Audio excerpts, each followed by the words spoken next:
Welcome to the You on the Camino de Santiago podcast. This podcast is for and about first-time pilgrims walking the pilgrimage routes in Spain, France, and Portugal. With your host, guide and longtime pilgrim, Nancy Reynolds of the Camino Experience.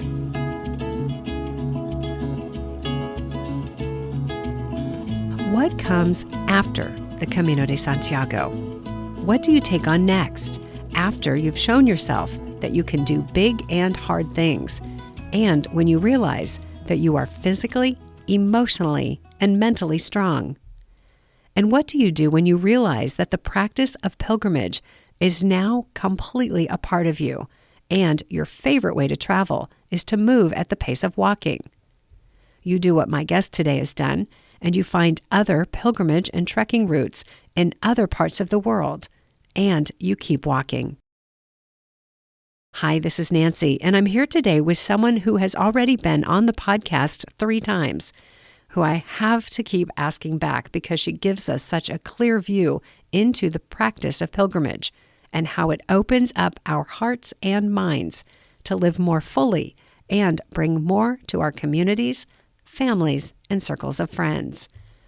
My guest today is Fiona from Australia, who refers to herself as a rogue pilgrim, someone who walks to explore life's deeper questions, but who doesn't have a religious reason for going on pilgrimage. In this episode, Fiona is sharing about her Kumano Koda pilgrimage in Japan, plus an extraordinary story of survival and camaraderie on her journey to Everest Base Camp. One of my biggest takeaways from this call is a reminder of what it's like to be a first-time pilgrim and literally not know where to start. And I don't mean not know where to start the walk, which town, city, or country. I mean not know where to start with the planning process. I mean not even know what questions to ask when you don't know anything about the journey, the experience, the route, what's needed, how to pack, how to plan. The first-time pilgrim is literally and figuratively entering a whole new world and learning a completely new language. As you ask questions, you uncover even more questions, some of which can't be answered until you are there, literally walking the trail. If you are in that position and you've just found this podcast, you may want to go back to the beginning, where this all started, to Season 1, Episode 1, and start with the first round of questions first-time pilgrims need answered. What is this Camino thing? When is the best time to go? How long does it take? Who do I go with? Where do I sleep and how do I find food? And how much is this going to cost? You'll also find dozens of conversations with other first-time pilgrims in that season and those that follow. Conversations with people who, just like you, are finding their way to their own answers about what this journey might be and what it might mean. If you'd like to go back to the previous conversations I had with Fiona, you can find those in Seasons 3 and 5. I've got the exact episodes in the show notes. Today's conversation took place as part of a Tapas Tuesday gathering in our La Terraza online pilgrim community, and we have a live audience that helps me take the discussion deeper by asking their questions at the end. La Terraza, by the way, is specifically for people who have already walked one of the Camino routes and who, like Fiona, are keenly interested in what happens next and how to bring the Camino experience into everyday life. I've got a link for that in the show notes.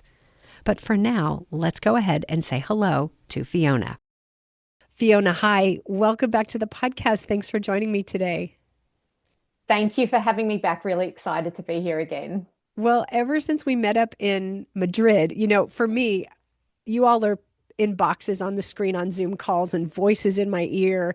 And to actually meet you in person, I'm trying to think who on this call have I met in person. So just for the listeners to let you know, we have an audience for this conversation of 8 pilgrims who are going to be asking questions at the end once we have a conversation with Fiona. And I think the only person who I've actually, two people I've met in person, Chad and Maurice, but everyone else we've only met through boxes on the screen and emails. So, Fiona, to actually meet you in Madrid was an absolute treat. I was so pleased that we were able to make that happen. It was just the stars aligned and we were in Madrid on the same day. So it was really, really special to be able to catch up and enjoy ice cream together. Oh my So gosh. Yes. If anyone needs to know where to go to get gelato in Madrid, I'll put that in the show notes. So we've got it dialed in.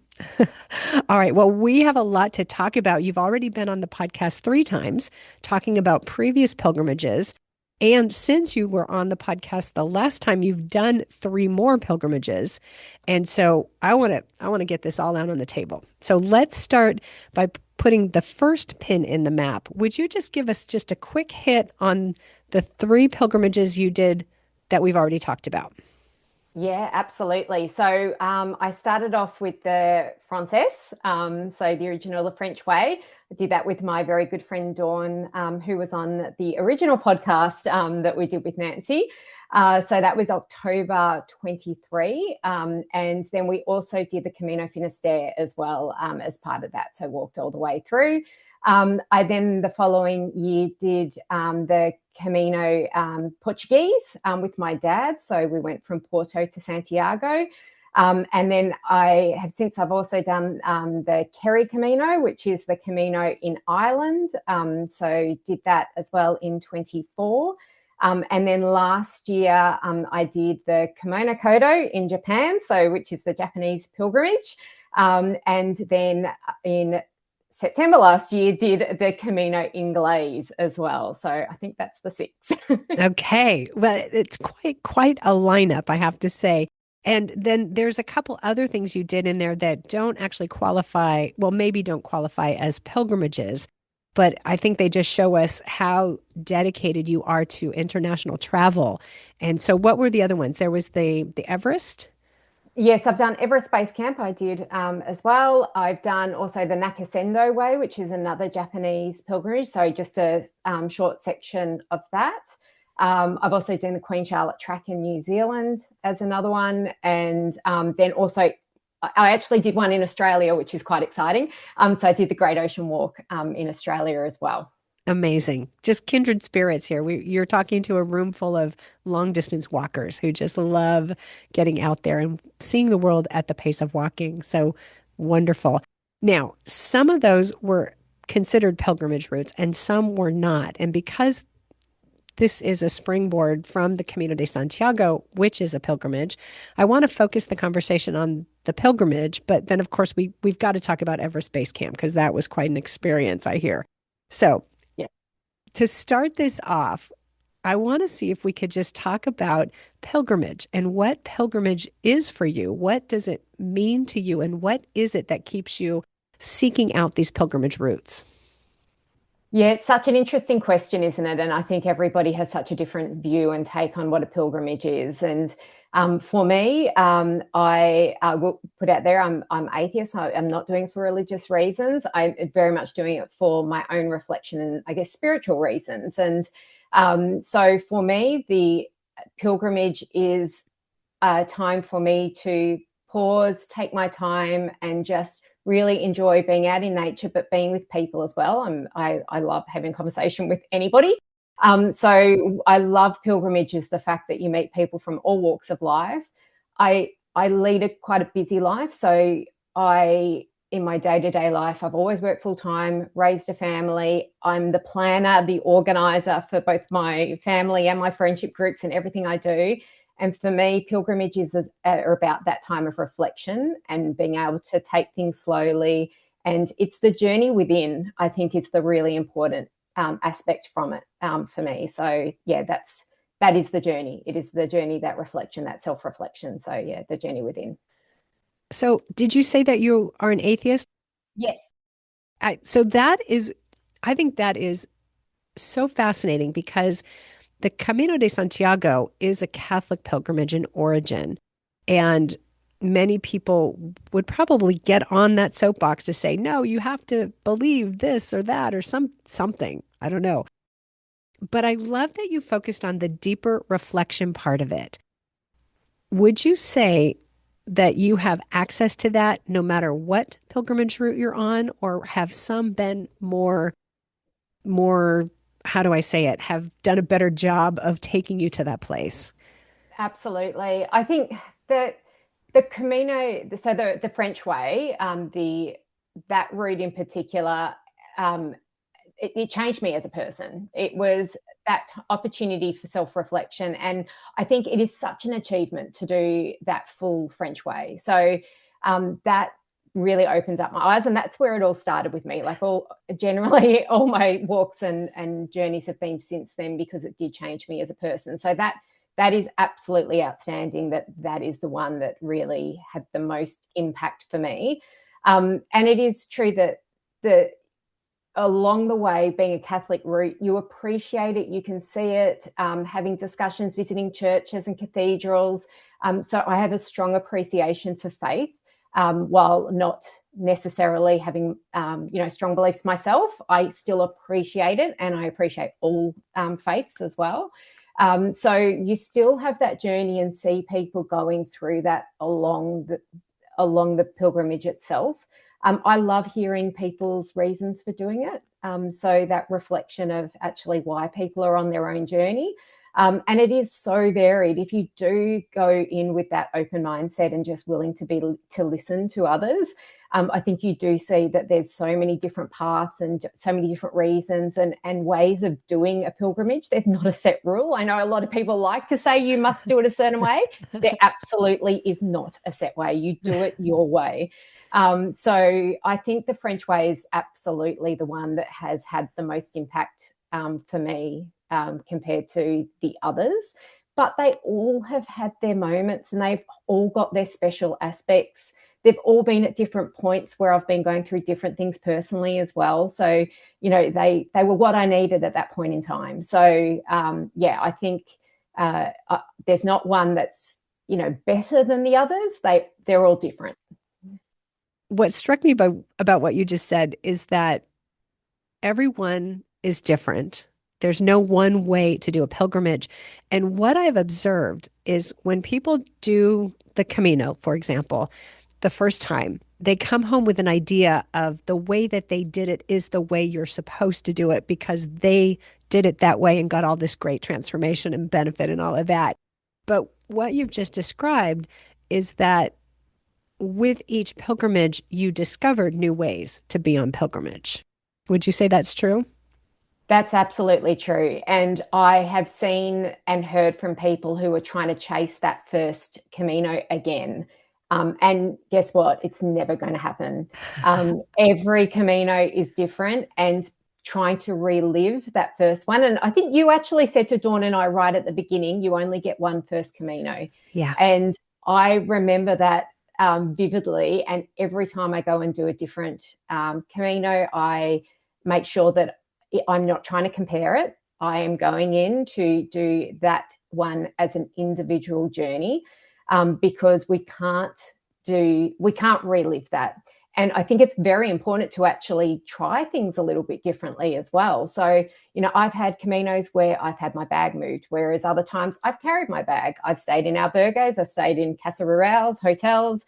I even last year when I was in the Netherlands cycled across the Netherlands instead of walking to try that for a bit something different. So I think, there are so many opportunities to do things differently, and that's part of the adventure. That's part of the fun. You don't have to do it the same way every time, and you're going to get something different out of it every time you do it differently. So don't try and relive that first Camino. You'll be disappointed if you just go in and have that mindset that it's going to be the same thing. It won't be. So just look at it as its own journey. Such a good point. That matches my experience as well. Back when I first started walking the Camino, my first one was my first one. It was just incredible and transformational. And the second one, I actually only lasted about a week because it was like, this is not what I want. This is not it. Yeah. And I actually thought, I was thinking like, this was back in the day when we had DVDs as opposed to when we still had VHS in our life rather than DVDs. And so, you could put a VHS tape in and record over it. And I had this image of recording over the memories of my first Camino, and I didn't want to. I wanted to keep them intact. Yeah. Absolutely. Yeah, you don't want to replace those memories.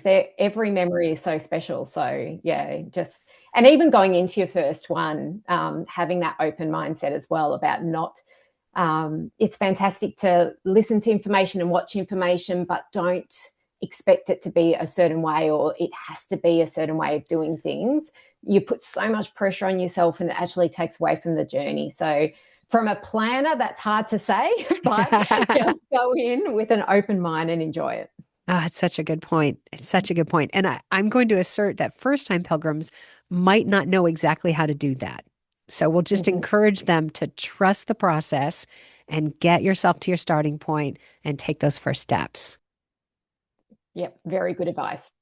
Now, you said that your first pilgrimage on the Frances changed you. Would you be willing to talk a little bit about what changed and how you changed?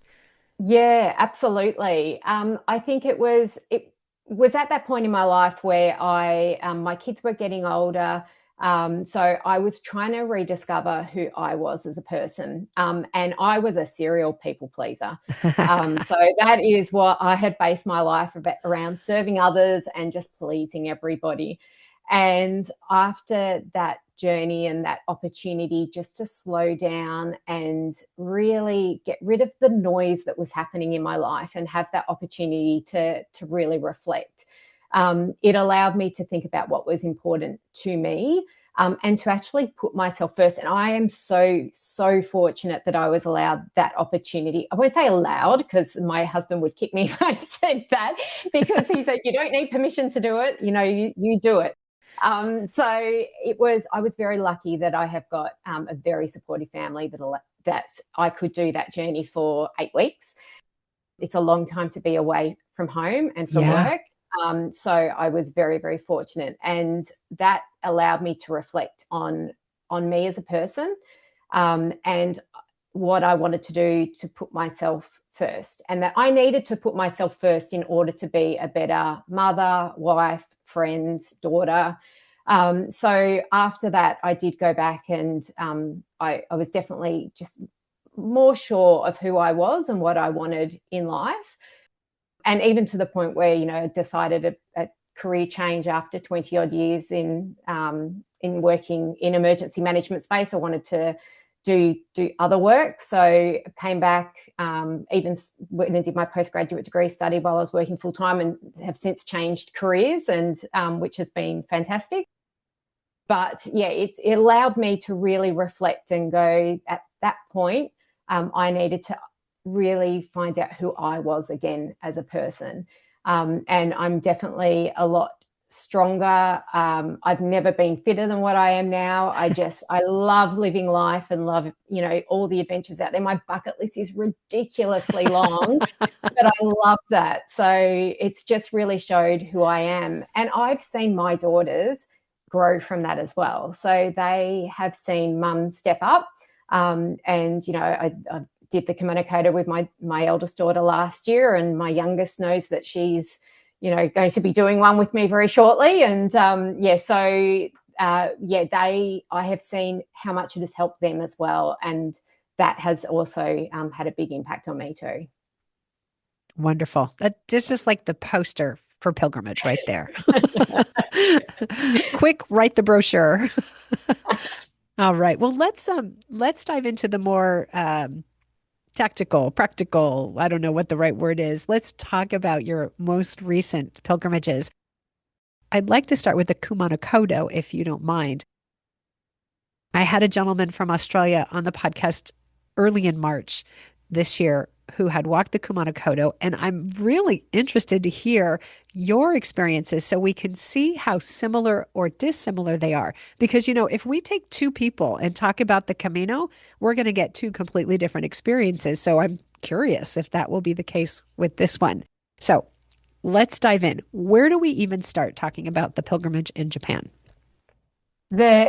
The Kumano Koda is a very, very special journey. I have to admit, it's probably one of my favorite paths that I've done. So To put it in perspective, so the Kumano Koda is the Japanese pilgrimage that is kind of the sister pilgrimage to the Camino de Santiago. So basically you've got Hongu, which is, we're talking about the Kii Peninsula in Japan, and Hongu is in the middle of that peninsula, and it is one of their grand shrines. And all roads lead to Hongu. Just like all roads lead to Santiago, this is the equivalent location for them. So it is, all pilgrimages are leading into that grand shrine that's located in Hongu. So there's lots and lots of different routes to take. The one that I took that is the most popular route is the Nakahechi Way.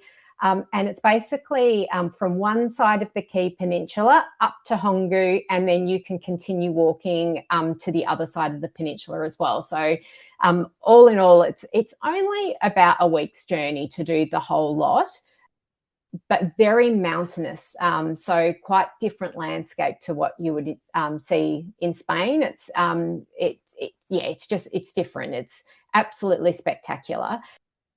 But it is all about these three grand shrines. So the Hongu is the main one, but there's two other shrines as well that you visit along the way. So I guess that, puts it into, sets the context a little bit. Okay, very good. So let's just say that I'm thinking I want to do this thing. I want to walk this pilgrimage in Japan.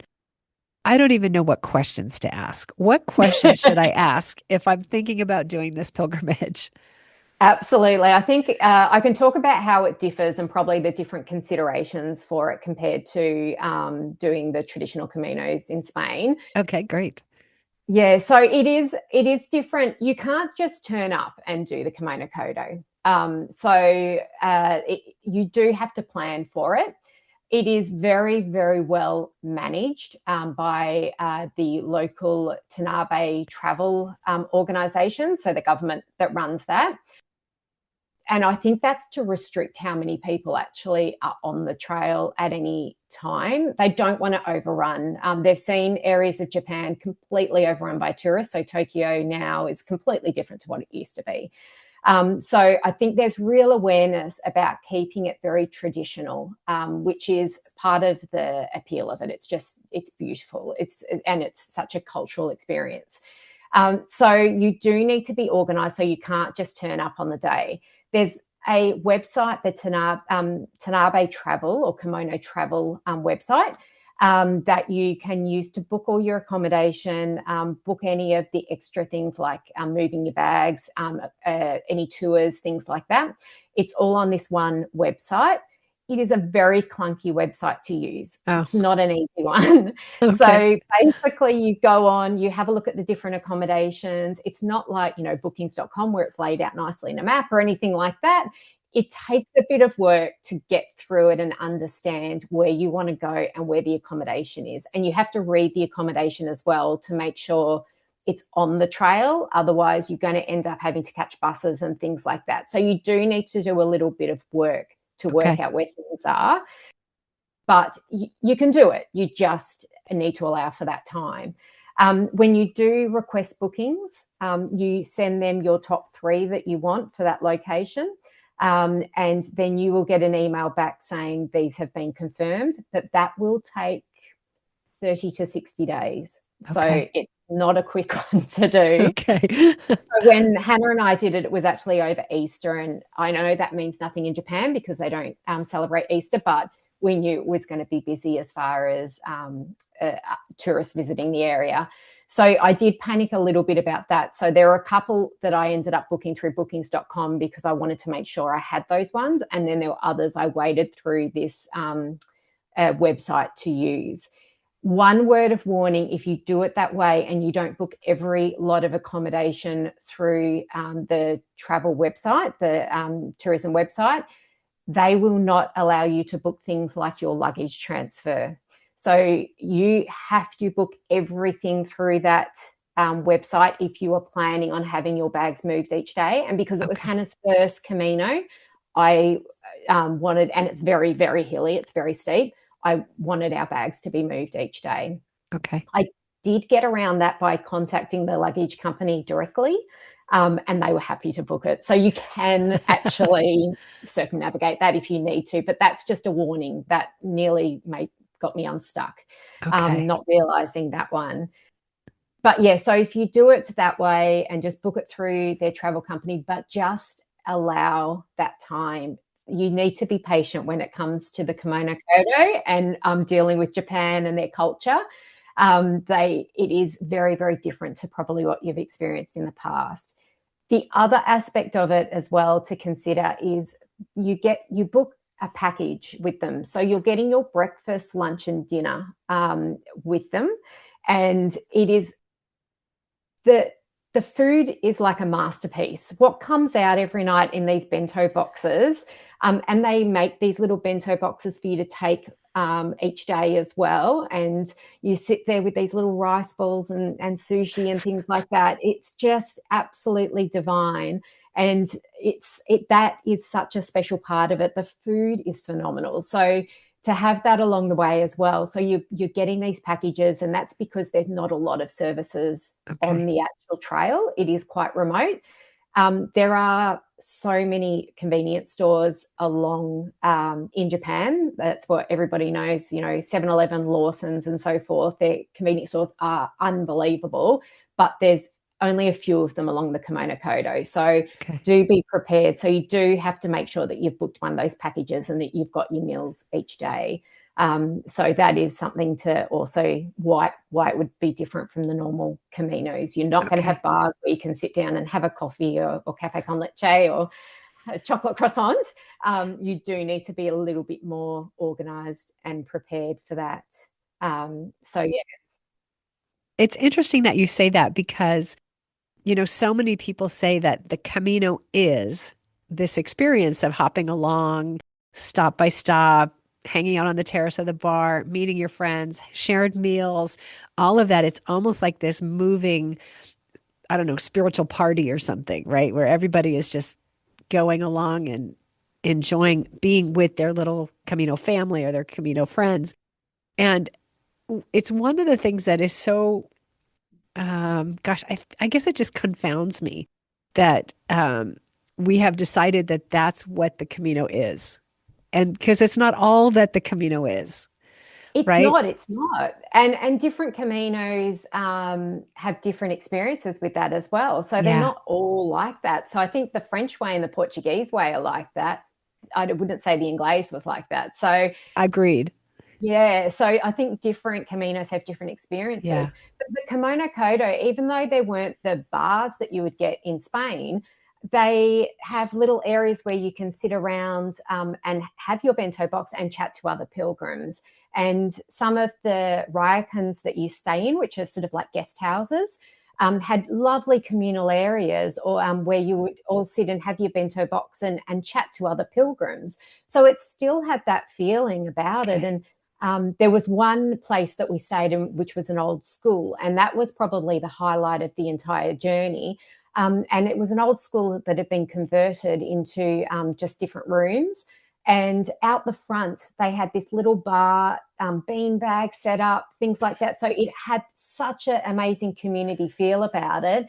And we all just sat around chatting. So it still had that aspect. So if that is important to you, you can still get it from the Kumano Koda, just in a different way. Okay. Yeah. So I'm intrigued by the food.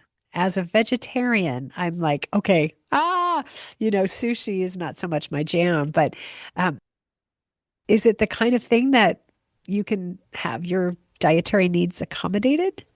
it's very limited. And generally, on each of the accommodation sites on this website, they will say whether they can accommodate vegetarian or not. Basically, vegetarian is as far as they will go. So vegans would very much struggle. Okay. And it will say whether they can or not. So you would have to be selective about what you do. But as I mentioned, there are those convenience stores that you could choose to do that instead. You just probably wouldn't have the full experience of enjoying the meals that are made. But it is absolutely a a limitation of Okay. being in Japan in general is dietary requirements. So if you've got really strict dietary needs, you need to do a bit of research to see if they can accommodate that, because it's definitely a limitation. Okay, good to know. Now, how about cost? How would we ask the question? Will we ask what is a daily cost? What is a week cost? What is an accommodation cost? How do we ask the question even? Yeah, absolutely. So it is a little bit different that you're not in an albergue with bunks and things like that. So you're very much in a room with it's one of the Japanese futons, and then getting your meals allowed for, and so forth. It's probably, if you're allowing about $80 to $100 a night, that is, you would be able to get accommodation for that, which would include some of your meals as well. So Okay. basically on this website, you can select which package you want. So it might be just the room and your breakfast, or it might be the room, supper and breakfast, or all three meals. And you Okay. can actually choose that. So if you were wanting to do it on a budget, you could go and get some food from a convenience store at the few key locations, and substitute that as some of the meals. But if you were wanting to go, no, we want to do the whole thing and enjoy these magnificent meals, then I think even if you're going off about $100 a night, you would find somewhere that would then have a great room. They are small rooms, but you're on your futon and you've got all your meals accommodated for. So cost wise, it's pretty achievable to do it on a budget. Okay. There is a bit of public transport involved, so even getting down there. So it's just south of Osaka. So you would fly into Osaka, catch the train down. There's a couple of buses. You have to catch a bus to the trailhead on the actual, at the first point. It's a short bus ride. And then at the end, there's also a bus, and then the train back up to whether you go to Osaka or Tokyo as well. And I did find public transport was quite expensive over there. Okay. So that is definitely where we had a bit of costs involved, was all the public transport and catching trains and so forth. So just be mindful of that. Okay.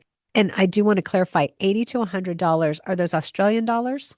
No, it's talking US dollars. US dollars. Okay, Yeah, because I'd say about 150 Australian. okay, because you guys are getting hurt on the conversion. So Yes. okay. All right, good to know. Thank you. Now it's in terms that most of us understand. Yep. Yeah. Yep. All right, great. Now, would you talk about the finishing point, the end point of this arriving at the shrine, and what's involved in completing the pilgrimage, as well as the whole idea of the dual pilgrim? Yeah, absolutely. So it was, so there's two UNESCO listed walks in the world, which is the Camino de Santiago and the Kumano Koda. They're the only two UNESCO listed hikes in the world. And because of that, they share what's called a dual pilgrimage. So if you undertake both of those walks, so you've got your Compostela, and if you do the Kumano Kodo, there's about 3 or 4 different options that you can take into Hongu, which is that main shrine in the middle of the peninsula. You can achieve your dual pilgrimage, which is pretty special. I think it's about 9 or 10,000 people have achieved that. And what happens is it's a little bit odd because of where Hongu's located. So for me, on the Nakahechi route, it was 3 days in, we got to Hongu, and then we still had to walk another couple of days to get to the other side of the peninsula. So technically we hadn't finished our Camino, but Hongu is where you will receive your certificate. So we walked into Hongu to the Grand Shrine, and I will also say Hongu is also home to the largest torii gate in the world. And as you're coming into Hongu, if you go left, there's a little lookout that you can go to, and it looks out over the Grand Shrine and this massive torii gate, which are those red gates that they've got in Japan. Mm. It is absolutely magnificent. So as you're walking in, make sure you go to that lookout and have a look. You walk in to the Grand Shrine, and you need to go to the tourism office to get your certificate as a dual pilgrim. It's a little bit cruel because what it does is it takes you down these massive steps to go to the tourism office, where you go and get your certificate to say that you're now a dual pilgrim and you've achieved that. And then there is a beautiful drumming ceremony. So it is only reserved for dual pilgrims, a drumming ceremony, but you've got to go back up these steps. So, so you just feel like you've finished for the day. No, no, no, no, no, no. You need to go back up. So you go up all these stairs back to the temple at the top. Take it into the little office there, and they will take you across to this beautiful old shrine where they've got drums hanging, and you get to beat this drum. And there's a certain amount of strikes that you have to do. And when I was there, I actually walked in the same time as a Canadian girl who was also getting her dual pilgrimage. So it was really special because we got to do it together. Oh, So as each of us did our drumming ceremony, you know, there were lots of cheers and things like that. So it was absolutely special. And we were also doubly lucky that last year was the anniversary. It was the 20-year anniversary of the UNESCO listing of the two hikes. okay. So it was the 20-year anniversary of the dual pilgrimage. So I was very lucky that I got a gold shell that is a commemorative shell for the dual pilgrimage for that 20th year anniversary. So we both got that, which was absolutely lovely. So it was a real celebration. It was a lovely way to recognise that we had become dual pilgrims. I will say my daughter did the opposite. So she did the Kumano Koda with me, and then she went and did the Portuguese way in September last year. Okay. And became a dual pilgrim in Santiago. They had no idea what she was talking about. Oh, you're So kidding. she was trying to find out through the different offices where to go, and ended up she had to go to a different tourist office in Santiago to actually get her dual pilgrimage certificate. And there was no ceremony. There was nothing like that. So her reflection on that is, if you're going to do it, do the Kumano Koda second to get that special ceremony at the end. Okay. Oh, interesting. Okay. Oh, that I could just imagine the her wandering around Santiago going, "Do you know? Excuse me, do you know?" And nobody's Yeah. like, you're not even speaking Spanish or English, doesn't matter. We don't know what you're talking No, about." no. Finally, she found somewhere that actually knew and could do the certificate, but it was just a process. They signed it, gave it to her. That was it. So it was Oh, just very no different. fanfare, no parade. I mean, come No. on. I want a marching band. All right. Before we get to questions, anything else we should know about the Kumano Kodo? There's a couple of things that I really just want to highlight Okay. as one of them is the toilet facilities. For those who have done the Camino, toilets are a challenge. There are toilets along the Camino Koda in the middle of the forest. They're the most pristine toilets that you have ever seen in the world. They are so clean, and it was just an absolute luxury. And I actually took lots of photos and did a recognition post on my social medias for these toilets. So the facilities are spot on. Love that. And then the second thing is the onsens. So it's something you probably should be aware about with going to Japan is that they have their onsen. So these are basically hot baths that are communal. So when you go to a lot of the accommodation, you won't necessarily have your traditional ensuite with a shower or anything like that. They have communal showers and baths. So there are some that have got private ones, but there are other ones that are open, and you go into these hot springs and bathe with other people. They're separated for genders, but just be prepared for that, because some people find that a little bit confronting. And if you're going to, then make sure you're staying somewhere that's got a private onsen or private facilities if that's challenging. It actually is a lovely experience if you are just open to that's the culture, that's what it's about.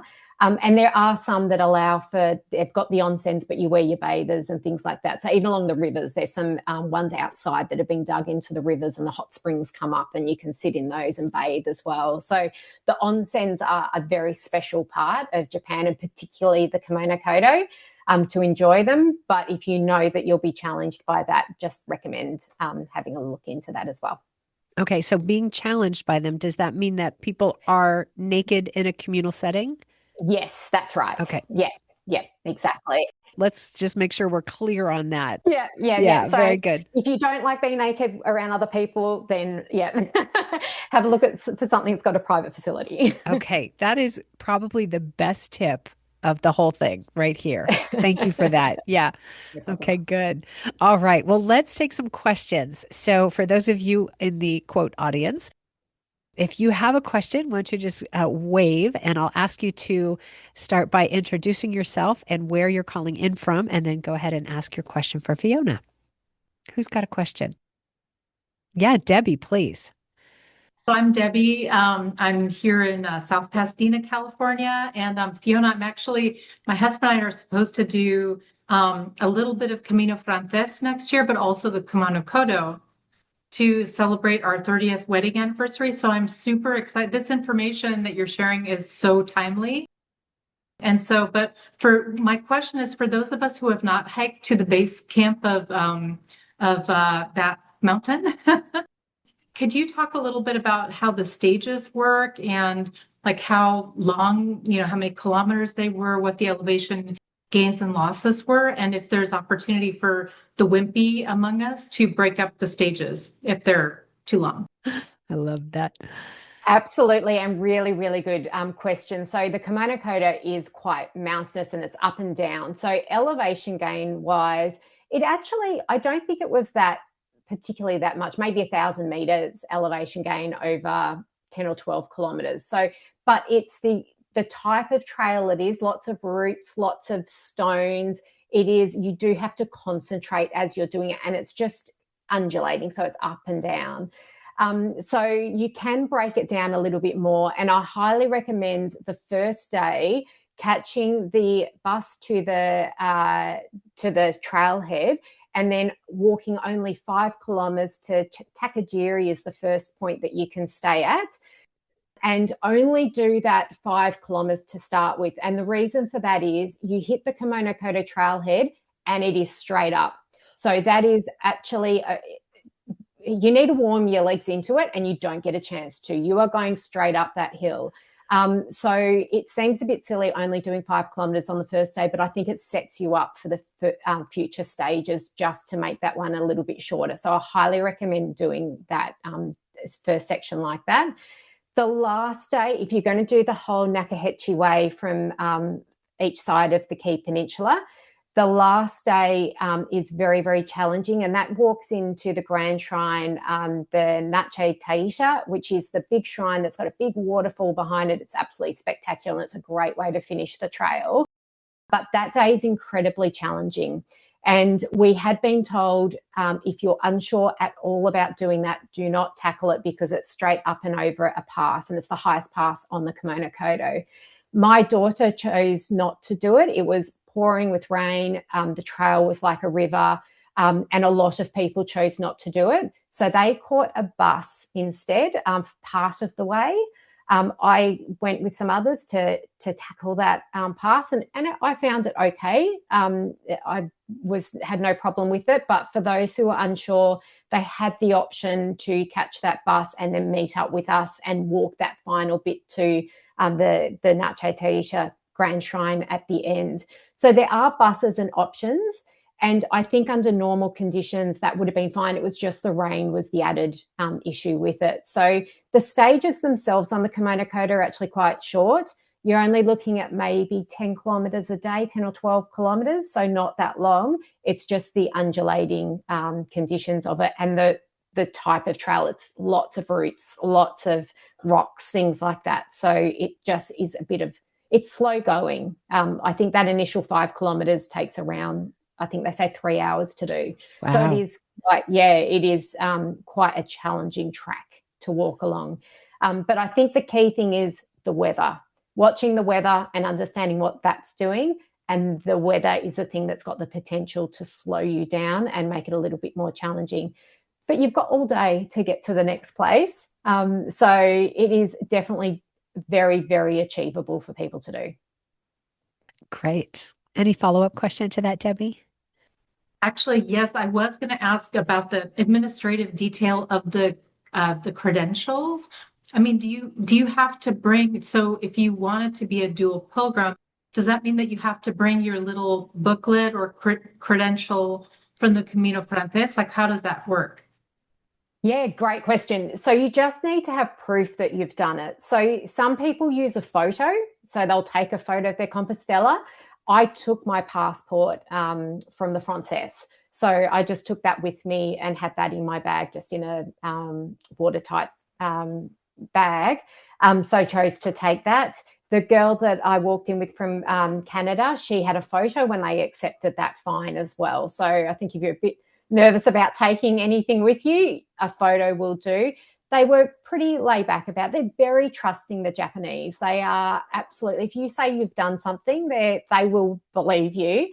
But yeah, I just felt I wanted to take my passport with me as well, just so then I had the two for it. But so I think if either photo or if you're willing to take it, just carry it with you. Thank you. All right, Claire, did you have a question? I'm Claire. I'm a longtime American expat, but I live in the South Island of New Zealand. Fiona, what time of year did you go, and is the weather better during certain seasons of the year? Yes, absolutely. We went in April last year, so we went over Easter, and that was actually cherry blossom season. So absolutely highly recommend going while the cherry blossoms are out. The landscape was the most spectacular thing I've ever seen. It was this mosaic of colors. And it blew my mind. Every day we were walking, I would just look up and go, wow, the colors were absolutely phenomenal. So I would highly recommend, if you can, going during cherry blossom season, so around that April time to go. But spring or autumn or fall are really the ideal times to go.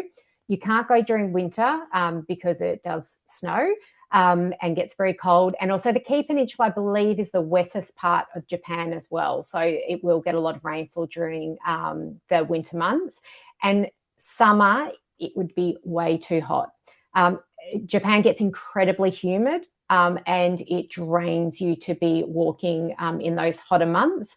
So it really is, I would say April or September would be the ideal times to be doing it. But if you do that, spring or fall or autumn time, that would be the best time to do it. But highly recommend spring with the cherry blossoms and the flowers that come out. It's spectacular. Hey, any other questions for Fiona on the Kumano Koda? Yeah, Maurice.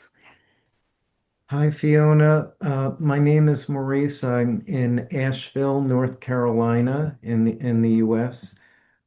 Given that the Kumano Kodo is a pilgrimage route to shrines, what is the religion of these shrines, and what was it like to walk this pilgrimage, not being a follower of that religion? Good question. The religion, is it Shinto or something like that? I'd have to look it up to be sure. That actually sounds right. I think that is it. Yeah, that's right. But the Kumano Kodo is actually about it's a pilgrimage of nature. So it's very, very different, to what traditionally, say the Catholic roots are. So it is actually about acknowledging nature and the importance of, I guess it's that creation care message. So that is very much what the pilgrimage is about, understanding nature. There's these small little shrines all along the way that you can stop at, and there's a tradition that when you come up to them, you can give a gift. So a lot of people will have coins in their pockets. They'll leave a coin, and there's these mounds of coins in front of the little shrines, and you clap twice at each of the shrines. So you can do that as you go along, and to respect and acknowledge that particular religion and that culture that's come from that. And there also are ones where you can ring a bell as well. So there's these lovely little shrines all along the way. And it was probably similar to me for the Camino de Santiago, where where I went into a lot of the chapels and the cathedrals and, went to many services and things like that. And my daughter and I did the same thing along the Kumano Koda. So as we went to these shrines, we went in and had a look and would leave, a coin. So it was very, very similar, that just understanding and respect for that culture and that faith that has led the Kumano Koda to be what it is today. So sort of just understanding it. But the little shrines along the way they're beautiful. They're gorgeous little things that come out of nowhere. They're so bright with being red, and yeah, quite lovely to do. But there's a few videos as well you can watch about what to do when you get to these shrines, with the giving the coin and clapping twice and so forth. So it'd be something to look at before you were going if you wanted to really embrace that.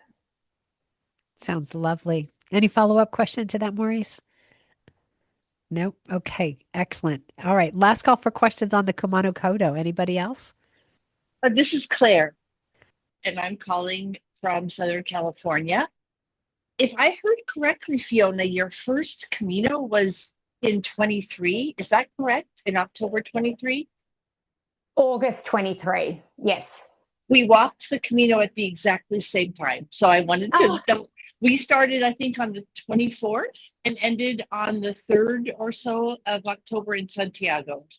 So I feel like we were walking at almost exactly the same time. And I'm so in awe of everything you've done since then.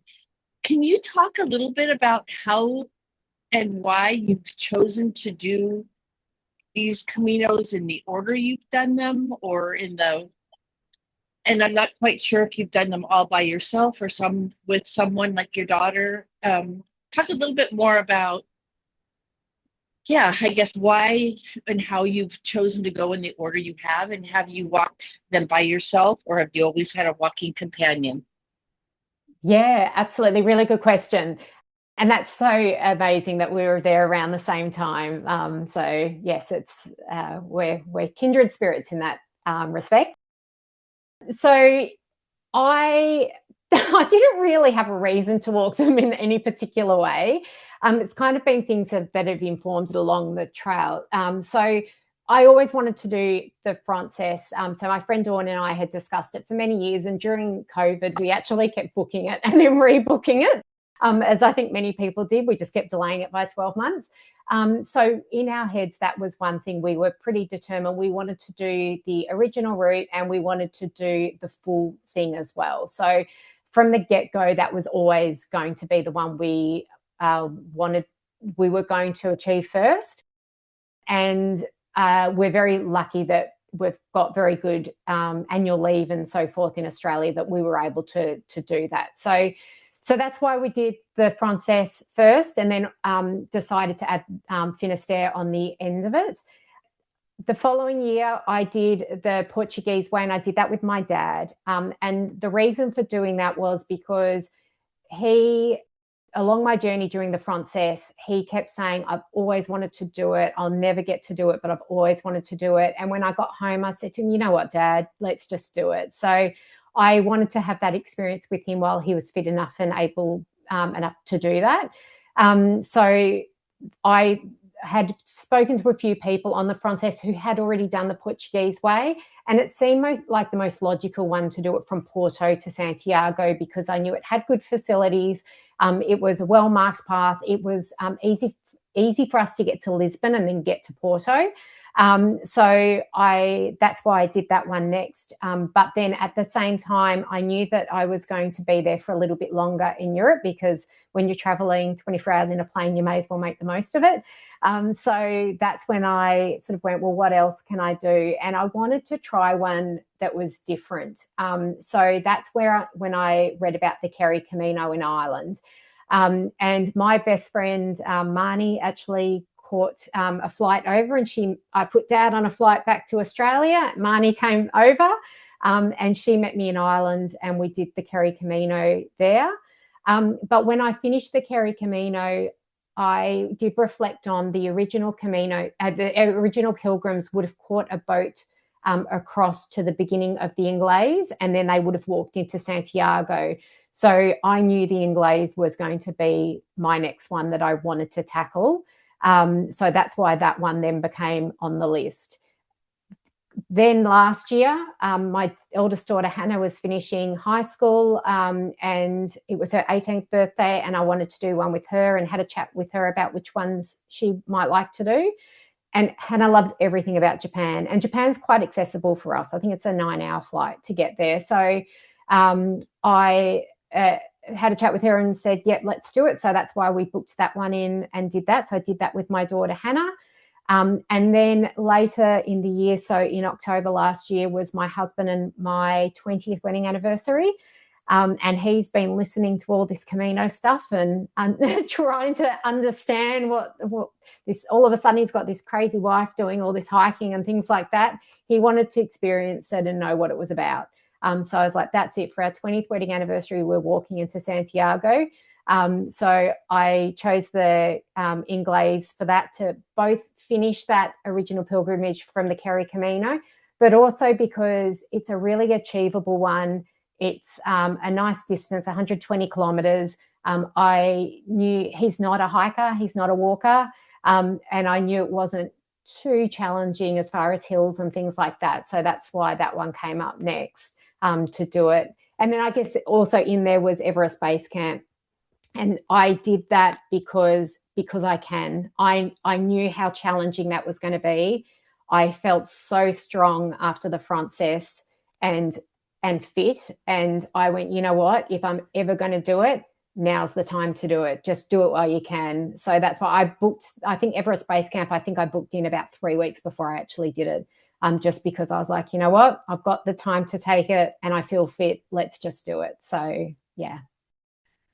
Thank you so much. I think that's as wonderful as all the Caminos are, just hearing how you thought about them and the intentionality or maybe just the fortuitousness of everything that they unfolded the way they did. Thank you. Thanks, Claire. Let's segue then into Everest Base Camp. What the heck? I don't even know what to ask about Everest Base Camp, except why would you do something like that? So talk to us about Everest Base Camp. Yeah, as I sort of just mentioned, I kind of just went, you know what, I feel so strong, and I just went, I want to do something really, really crazy. And I always had this thing in my head going, I just want to see Everest. Like, I just want to see it, just want to witness it. So it was kind of this, let's just have a go. And it was at that time, there were a few other people I knew that had done it, had spoken to me about it, and it just kept popping up. It was just one of those ones that was just nagging a little bit. So I just went, you know what, let's just do it. And I actually sort of put it out there and said, you know what, if I end up, with work, I would get opportunities to do overtime and things like that. And I said to myself, if I get the opportunity to get a bit of overtime that would pay for it, then I'm going to do it. And all of a sudden, a weekend work popped up, and it is actually really, really affordable to do, but it popped up and I went, that's the sign, I've just got to do it. So I literally booked it in a few weeks out. And I could do that because I knew I was strong and I was fit at that point in time. I'd kept the work up in the gym and the long hikes and things like that. So I did it because I could. And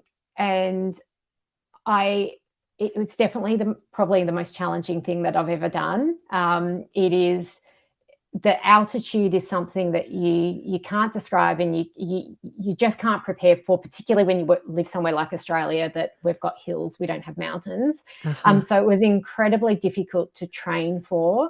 It was definitely eye-opening getting there and realizing how challenging walking at altitude is.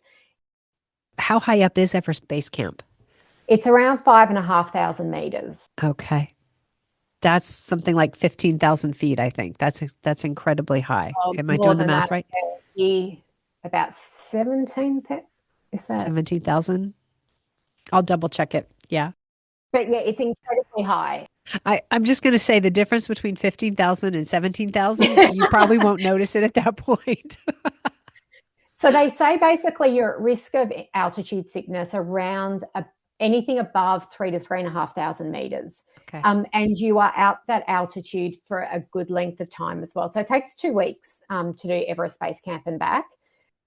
So as soon as you fly into Lukla, so you leave Kathmandu and fly into Lukla, which is where you started, you're already at, I think it's about 3,200, 3,400 meters. Wow. So you're already at risk of altitude sickness at that point. And then you've got the hike up and then back as well. So you're at this altitude for a prolonged period. And I think that's where the impact and the risk is. And particularly when you get to the higher altitudes, so around Gorakshep, which is the place you stay before you go to Everest Base Camp, at that point they say to you, you won't sleep, you'll have a headache, you'll feel awful, like basically just for the 2 days, except that you're just going to feel pretty yuck. And you do. So, yeah, you're just at that sort of height that people aren't supposed to be at. Right. We're not meant to be at that elevation. Yeah. No, exactly. But even the way your body functions at altitude is very different with you don't get all the oxygen going through to your limbs like you would normally do. So as you're walking, it feels like you're kind of throwing your hips to get your legs to go because you can't quite get your feet to do what they need to do. And you can't do, like you couldn't be walking and checking your phone or walking and drinking some water. You can't multitask. You have to stop. Interesting. And then do something. And we walked past so many people that had big cameras and things like that. And one of the men that I was walking with in my group, he had a big camera and he commented to somebody about, oh, have you been taking many photos? Because they've all got the big cameras there. And this guy said to him, he goes, no, I've been prioritizing other things such as breathing. So, it was just such a comment about you can't do multiple things at once because the oxygen just won't allow you to. But yeah, so definitely physically challenging. I think that Everest Base Camp is the walk that broke me mentally and physically. It was so challenging. So, and the chances are you probably will get sick. So it's the food, the water, you will purify things like that, but chances are you probably will get sick. I think pretty much everybody on the trail did at some point. So that also takes the energy out of you as well. I'm really not selling it to anybody. I was going to say, this brochure is terrible. We need a new marketing department here. But it is, you know what? But those times when you are so broken and you go, I don't know if I can do this, and then you do it, the most, that is the gold. That is absolutely, what is it? Diamonds formed by, getting squeezed so hard. You feel like that. You feel like that diamond's at the end of it because it's such a challenge and you've really had to work for it. And I think that is, with me, I always try and set goals that are scary enough that I have to work for something, but also obtainable enough that I'm not paralyzed with fear. Uh-huh. And that was definitely one of those ones that I was challenged. And if it wasn't for the group around me and the people I was walking with, I think all of us had our moments that we just would not have made it. Wow. And I was meant to do another part up to Gokyo Lakes, which are the highest freshwater lakes in the world. And I actually pulled the pin on that because I went, I can't even walk straight up this path. How am I going to get across these glaciers that apparently have crevasses either way? And they said, if you're feeling a little bit off, don't do it. And I didn't. No, thank you. Wow. Yeah. So it was challenging, but it was one of the most spectacular places I've ever been in. Nepal, the people are amazing. It was a very, very special journey. Mm. All right. So if I remember correctly, you had quite a story to tell about this experience. So what's the story? Imagine we're all sitting around the table with a glass of wine or bottle of wine, and you're telling us the base camp story. What's the story? Yeah, so it was a challenge to get up there and get to base camp and stand on that rock that's, at Everest Base Camp. But the real challenge was on the way down. So as we were coming down, and you descend a lot quicker than you do going up, because you have to acclimatize and so forth. But coming down, all of a sudden, the last day we were walking from Nanche Bazaar into Lakla to catch our plane out. We got hit by a weather system. It was a typhoon that hit us. That there was no notice that it was coming. We knew there was a little bit of rain, but that was it. And all of a sudden, this weather system hit us. And our group, we walked in the rain. It was a very, very demoralizing day. We were wet through. We were like the conditions was just terrible. There's just yak poo everywhere running down the trail. It was just, all flooded. But our group, we got into Lakla and got into our accommodation, into our tea house. We're able to sort of warm up. There's no hot showers or things like that either. So, that was waiting for us back in Kathmandu. But we were able to get changed and get out of our wet clothes. It was, there was no power because everything up there relies on solar, and because we were rained in. But then that night, we realised how bad that weather system was, and there were a lot of people trapped out on the trail. A number of bridges got washed away. There were people who were doing the Gokyo, so Chola Pass up to Gokyo Lakes, which is where I was meant to be, but had pulled the pin. Some people passed away up there because of the blizzard. I believe they got hit by 6 meters of snow. Wow. So it was incredibly challenging for the people that were out on the trail. We realised how lucky we were. There were people that got trapped on the trail between river systems, where the porters the porters there are absolutely amazing, who carry your packs. They were lined up with arms linked over these rivers, allowing the tourists to climb over them to try and get them to safety. And people lost everything there, all their luggage and all that sort of stuff, but they survived. And these amazing local porters just stood in that water for hours, allowing people to climb over them to get them to safety. And it was heartbreaking, but also a celebration every time somebody would come through that door at night. So we were all sitting around this lounge room of this tea house, and then people would come in out of the dark and out of the rain, and you could see they were just absolutely broken.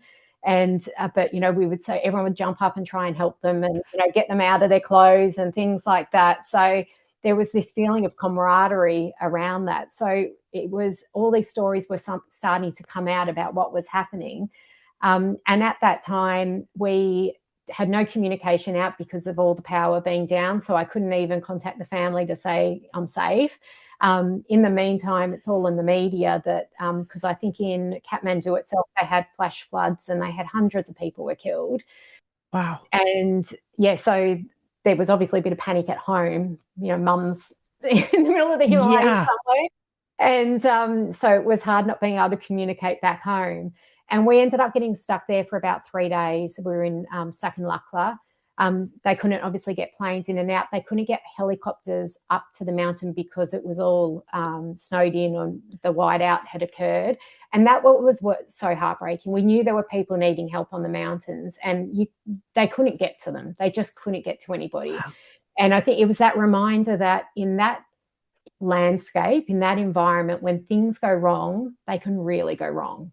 Yeah. So you need to be prepared for that and need to understand that that's, what you're going into, that can actually happen.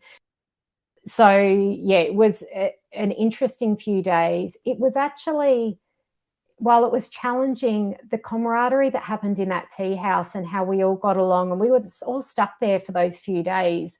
It was actually a really special time to make friends and talk and just experience that and make the most of it and try and work out how to get out. Some people chose, instead of waiting for a plane or a helicopter, they were going to walk out and then catch these jeeps that could pick them up and take them back to Kathmandu.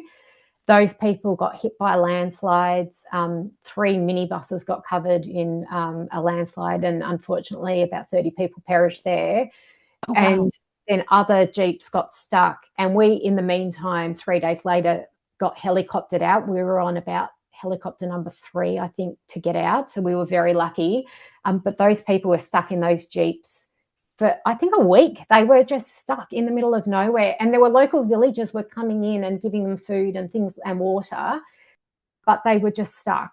So, it was just crazy. It was such, it doesn't feel real thinking about it now.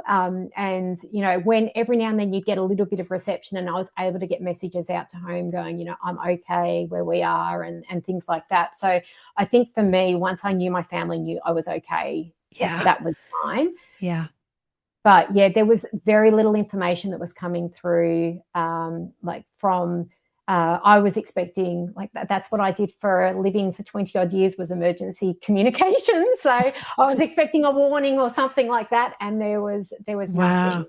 So, it was, and the Nepalese people, they are there to serve you. That is their culture. That's what they want to do. So rather than them take control and be quite decisive and tell you what to do, it was sort of trying to accommodate you and appease you in a way, and which I just don't think, it wasn't a great approach at that time. We really needed clear information and to be told what to do. And even the people that were walking out and catching these Jeeps, it was one of our guides said to us quietly, I wouldn't be doing that. I'm like, tell these people that. But so we were lucky he told us, but the others were just, they weren't sure what to do. So making poor decisions, but so it was very, very challenging.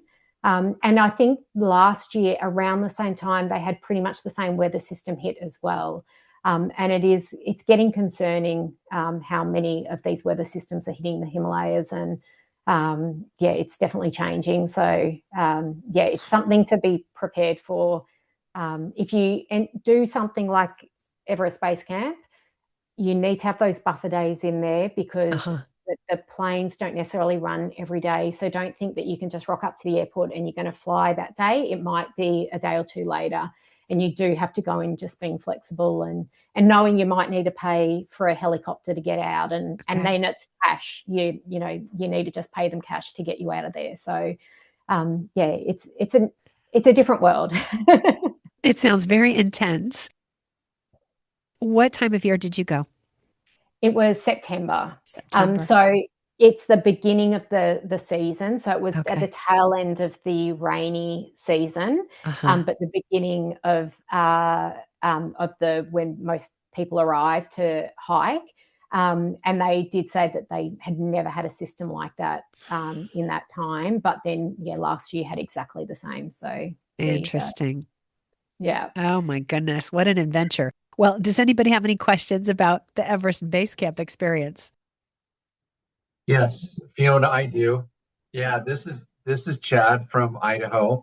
I'm curious, with the different hikes that are there and your experience of walking to the base camp, would you suggest doing that hike, or are there others around there that you would suggest people do? Yeah, absolutely. And so Annapurna is the other one that's very, very popular. And I've heard amazing things about Annapurna. So walking to the Annapurna Base Camp. And the Mansala one is the other one that's a popular route as well for people to take. I haven't done them myself personally, but I know people who've done it who have said they're absolutely fantastic. I wanted to do Everest Base Camp because in my head, I wanted to see Everest. That is really what was driving that particular journey to do that. But it actually, what you're raising is a really important point, Chad, to maybe have that flexibility in there. So if you are planning to go there and do Everest Base Camp, but you know that the weather's not great, you could probably pivot and do something else and have a look at the different options, because the difficulty with Everest Base Camp is that flight into Lukla to start the hike in the first place. So that is where the challenge is, and the same with getting out, obviously. So if you were choosing to do one of the other hikes in the Himalayas, and there's so many spectacular ones, you wouldn't have that added challenge there. So if you were on a very tight schedule and you went, I've only got that 2 weeks, and Everest Base Camp is a 2-week hike, I probably personally wouldn't risk it. And we had a lot of people that were quite stressed being in that tea house because their flights were leaving the next day and they knew that they weren't going to get back, whereas I had that few days to sort of go, we're comfy, we're fine, I've got a book, it's all good.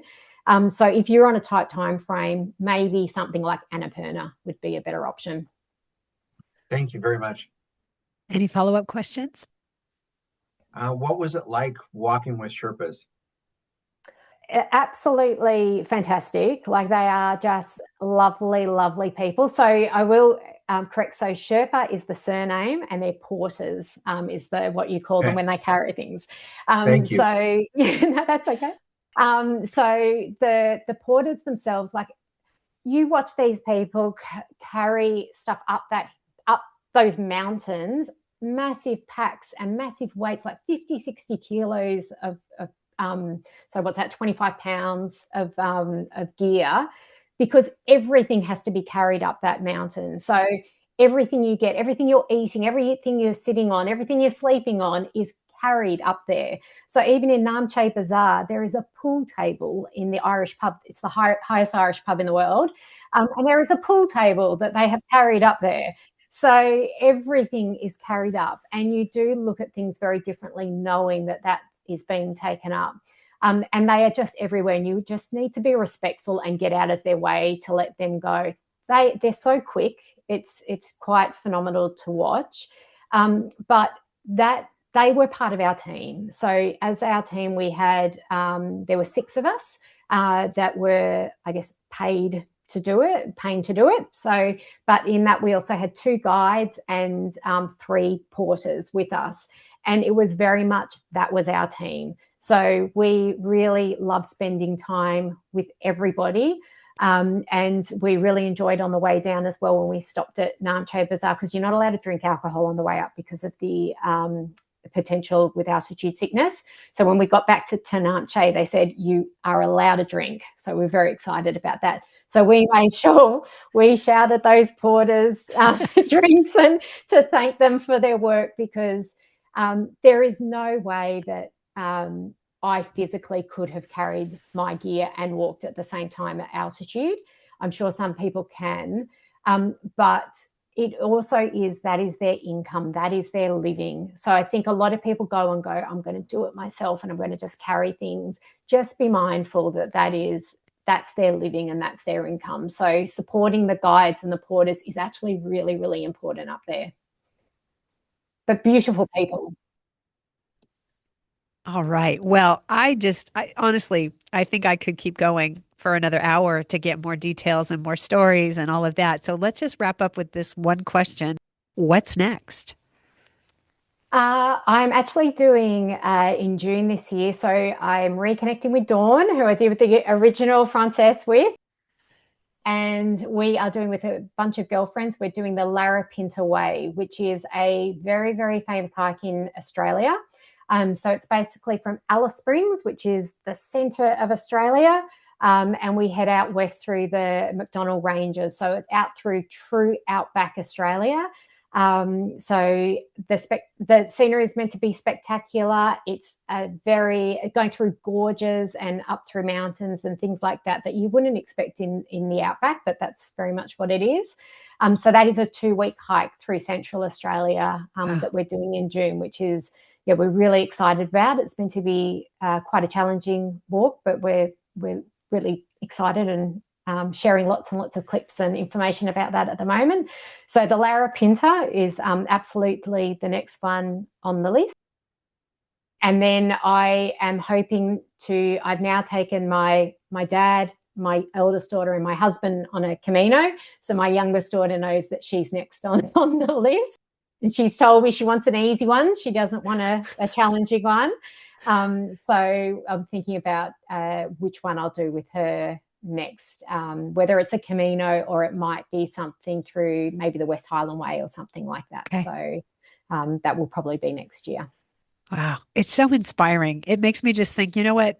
Imagine it, dream it, and then say yes and go do it. Just go do it. whatever it is you're longing to do, go do it. Yes, I agree.